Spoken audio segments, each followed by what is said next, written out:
President Trump, of course, has made immigration one of the signature issue of his administration. And so how will his final push in office impact immigration and border policies? What does he plan to do in the remaining few weeks, and how will the pendulum swing under President Biden?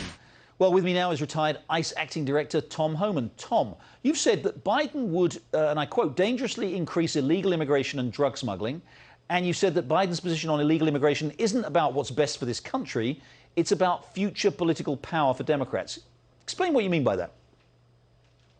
Exactly right. Well, look, you know, if Biden ends up becoming president, first thing I'll do is thank President Trump for making the most secure border in my lifetime.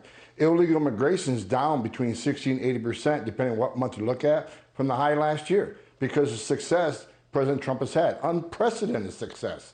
So Joe Biden ought to come in and look at that success and build upon it. Because I don't care if Republican or Democrat, Independent, there's no downside on secure border. There's no downside on less illegal immigration, no downside on less illegal drugs, no downside on taking millions of dollars out of cartels' hands, no downside on people dying making that journey, no downside on 31% of women being raped, no downside on being a sovereign nation protecting Americans. This is a win. So Joe Biden ought to come in and build upon the success and not tear it down out of spite.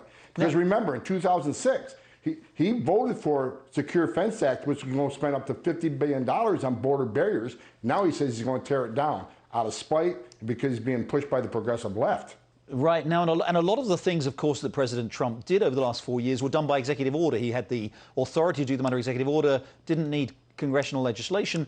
Joe Biden presumably can do the same, and especially as the Democrats may not control the Senate. What do you most fear about a Biden administration? What are the things that you think he may do, especially early on, that will undo what President Trump has done? I think if he follows through on the promises he's made, which include limit ICE detention, put a moratorium on deportations, and worksite enforcement operations, support sanctuary cities, pass an amnesty bill which rewards illegal behavior, and on top of that, offer free medical care to illegal aliens, why would you not want to come to the greatest country on earth? You're going to see a border surge like you've never seen before if he keeps those promises he made during the campaign. We lose the border if he follows through on those promises.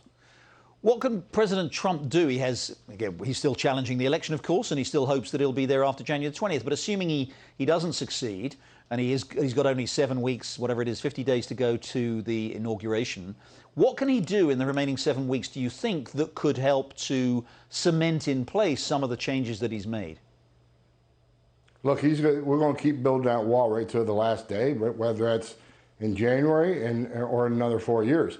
And he's going to keep pushing common sense immigration policies that immigration should be based on merit, not the one who can sneak across the line and cheat the system. You know, I can't blame anybody that wants to be part of the greatest country on earth, but you can't want to be part of the greatest country on earth and not respect our laws. You can't disrespect the country as your first act to come to this country. President Trump's going to keep working. He's a warrior. He's done more to secure this border than any president I've worked for, starting with Ronald Reagan. And I deeply respect every president I've worked for. But the fact is, he's done more, and he will continue to do more until his last day in office, whenever that happens to be. One thing President Trump has particularly done is challenge these cities that have declared themselves sanctuary cities and havens for illegal immigrants. What would happen, do you think, again, if Biden comes in and undoes a lot of that? Many of these cities, many more cities perhaps, become sanctuary cities. What do you think that will do to what may happen in the country? Well, look, I think sanctuary cities, let's be clear, sanctuary cities, they're sanctuaries for criminals. They're sanctuaries for someone who's in the United States illegally and commits a crime against a U.S. citizen. They get released from a sanctuary jail back into the community to reoffend rather than turn them over to ICE. It's bad for public safety. It's bad for officer safety, because rather than ICE arresting him in a facility where we're surrounded by officers and he's behind the wire, now we got to go find him and knock on the door. And when we have to go find him, we have to go to the community, where we're probably going to find other illegal aliens that weren't even on the radar. It puts officers at risk. It puts the community at risk. Sanctuary cities are sanctuaries for criminals, and they need to be outlawed. And I think if Biden becomes president, with a Vice President Kamala Harris who compared ICE to the KKK, you can see sanctuary cities continue to grow in this country, which is dangerous for the American citizen. Tom Homan, thank you so much indeed for joining us.